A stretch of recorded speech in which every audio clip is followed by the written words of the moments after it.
അപ്പോസ്തലനായ പൗലോസ് കൊരിന്ത്യർക്കെഴുതിയ 1-ാം ലേഖനം 4-ാം അധ്യായം.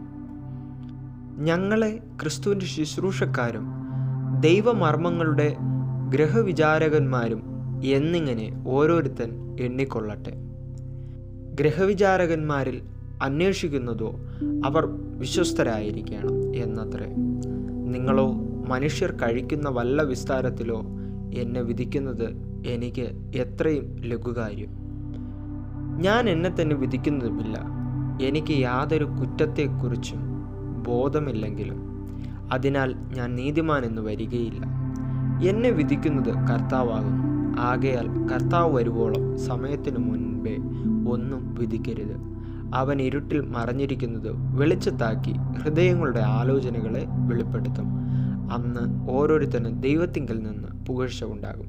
സഹോദരന്മാരെ, ഇത് ഞാൻ നിങ്ങൾ നിമിത്തം എന്നെയും അപ്പൊല്ലോസിനെയും ഉദ്ദേശിച്ചു പറഞ്ഞിരിക്കുന്നത് എഴുതിയിരിക്കുന്നതിനപ്പുറം ഞങ്ങളുടെ ദൃഷ്ടാന്തം കണ്ടു പഠിക്കേണ്ടതിനും ആരും ഒരുത്തന് അനുകൂലമായും മറ്റൊരുത്തന് പ്രതികൂലമായും ചീർത്തു പോകാതിരിക്കേണ്ടതിനും തന്നെ. നിന്നെ വിശേഷിപ്പിക്കുന്നത് ആർ? ലഭിച്ചതല്ലാതെ നിനക്ക് എന്തുള്ളൂ? ലഭിച്ചതെങ്കിലോ ലഭിച്ചതല്ല. എന്നെപ്പോലെ പ്രശംസിക്കുന്നത് എന്ത്? ഇത്ര ക്ഷണത്തിൽ നിങ്ങൾ തൃപ്തന്മാരായി, ഇത്ര ക്ഷണത്തിൽ നിങ്ങൾ സമ്പന്നരായി, ഞങ്ങളെ കൂടാതെ വാഴുന്നവരായി. അയ്യോ, നിങ്ങളോടുകൂടെ ഞങ്ങളും വാഴേണ്ടതിന് നിങ്ങൾ വാണുവെങ്കിൽ കൊള്ളായിരുന്നു.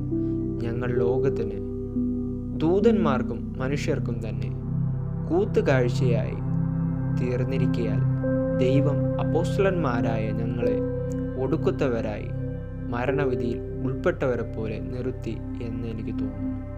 ഞങ്ങൾ ക്രിസ്തു നിമിത്തം ഭോഷന്മാർ, നിങ്ങൾ ക്രിസ്തുവിൽ വിവേകികൾ. ഞങ്ങൾ ബലഹീനർ, നിങ്ങൾ ബലവാന്മാർ. നിങ്ങൾ മഹത്തുക്കൾ, ഞങ്ങൾ മാനഹീനർ അത്രേ. ഈ നാഴിക വരെ ഞങ്ങൾ വിശന്നും ദാഹിച്ചും ഉടുപ്പാനില്ലാതെയും കൊത്തുകൊണ്ടും സ്ഥിരവാസം കൂടാതെയും ഇരിക്കുന്നു. സ്വന്തം കൈയാൽ വേല ചെയ്ത് അധ്വാനിക്കുന്നു. ശകാരം കേട്ടിട്ട് ആശീർവദിക്കുന്നു. ഉപദ്രവമേറ്റിട്ട് സഹിക്കുന്നു. ദൂഷണം കേട്ടിട്ട് നല്ല വാക്ക് പറയുന്നു. ഞങ്ങൾ ലോകത്തിൻ്റെ ചവറ് പോലെയും ഇന്നുവരെ സകലത്തിൻ്റെ അഴുക്കായി തീർന്നിരിക്കുന്നു.